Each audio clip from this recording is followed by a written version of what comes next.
Hi, this is Ed from the Great Pacific Northwest, playing the triangle. You probably think, oh, that's an easy instrument to play. Well, yeah, generally, if you just want to hit it, it's not too bad. But getting the right triangle, getting the right mallet, there's a whole bunch of stuff going on here. Just getting the right clip and how do you attach it. So these are kind of special here. This is a John Stossel triangle mallet, made back probably in the 1960s or 70s by a great inventor of percussion. And then this is an Alan Abel triangle, another infamous triangle that has just a beautiful, pure sound to it.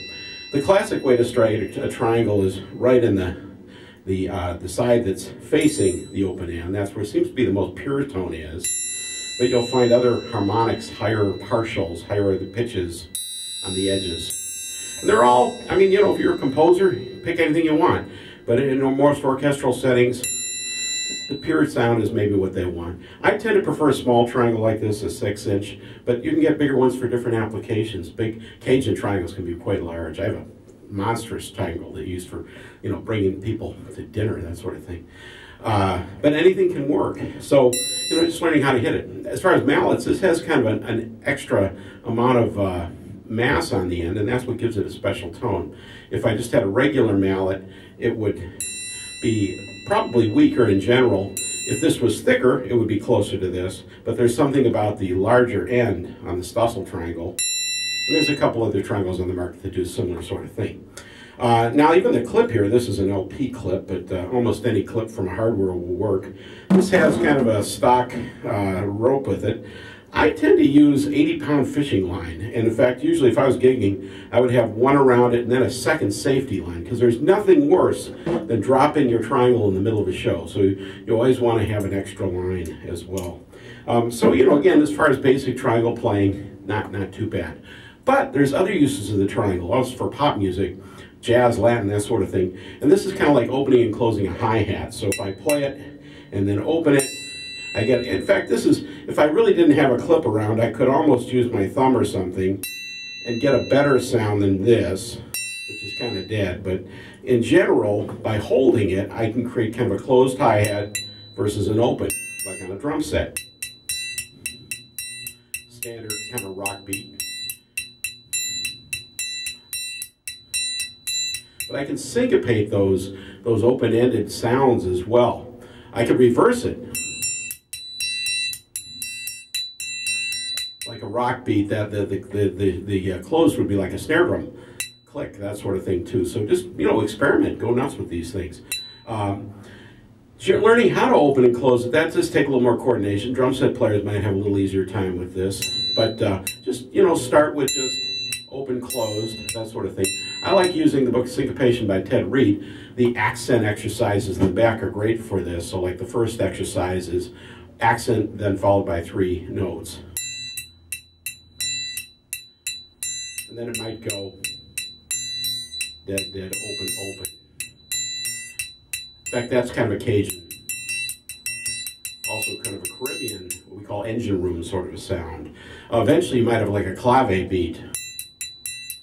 The short clave, or the full clave, Cuban style. 3-2. 2-3. Salsa clave.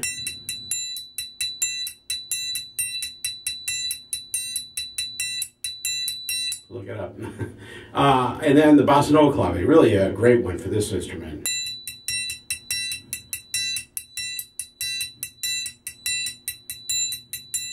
You want to hold these things high, whether it's in the orchestra or band. You want the audience to see you play. It's a lot more interesting than just being down here. And the other thing about this is, as simple as this looks, it's relatively easy to play the triangle and be looking at your music and the conductor and miss. You know, you think it can't be done, but it can. I've done it. So generally, what I generally would do is put the music or the conductor or something literally in the same peripheral vision. In fact, I might even put the conductor right in the middle point so I see the ictus, I think that's what it's called, of where the conducting point is.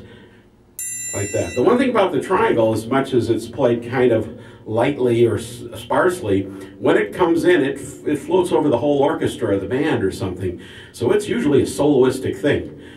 think about this. If you only have one note to play in the whole piece, and that's the triangle, whether you're getting paid or not, that's an expensive note to play. If you miss that note, you've kind of lost the whole gig. So, you know, think about that as you go. One other thing about the pop triangle is not only can be played out here, but you can play it inside as well. Now that takes a down-up motion. I teach that on drum set. I start off with what I call a bell edge idea, like the bell of the cymbal and the edge back and forth.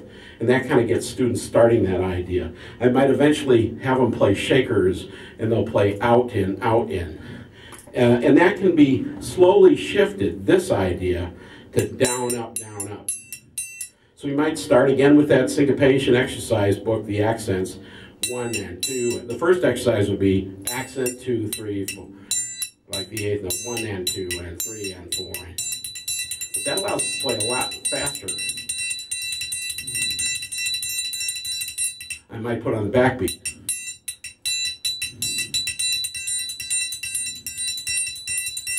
It might be on every note.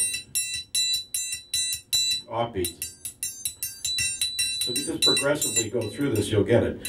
Here's, say, the clave, Cuban, or a calypso.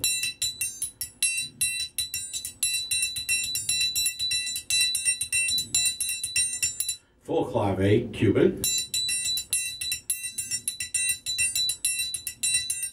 And then bossa nova.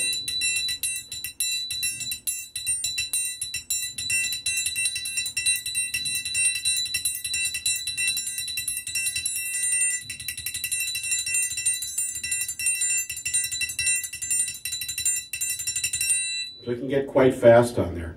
So between all these effects, you can start leaving notes in and out as well, of course. That's like a wee-row sound. I actually have a triangle that has a grating to it, so I don't have that out right now, but that's a great triangle for things as well. So, you know, go nuts with this stuff, experiment with it.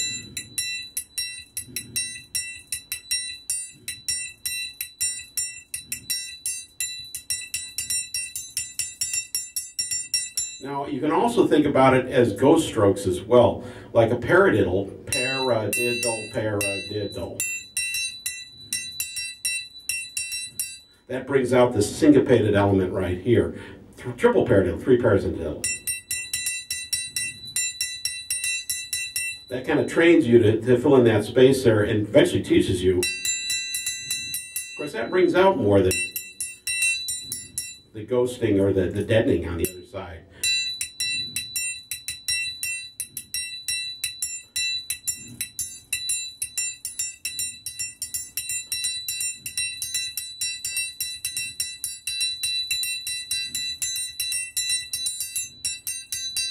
Anyway, that's the idea. So get out your triangles, practice away, make sure you can play this in all types of settings, and mostly just make sure you can get that perfect sound. You can execute it absolutely perfectly so you know that when you get to the gig, you're going to go, oops.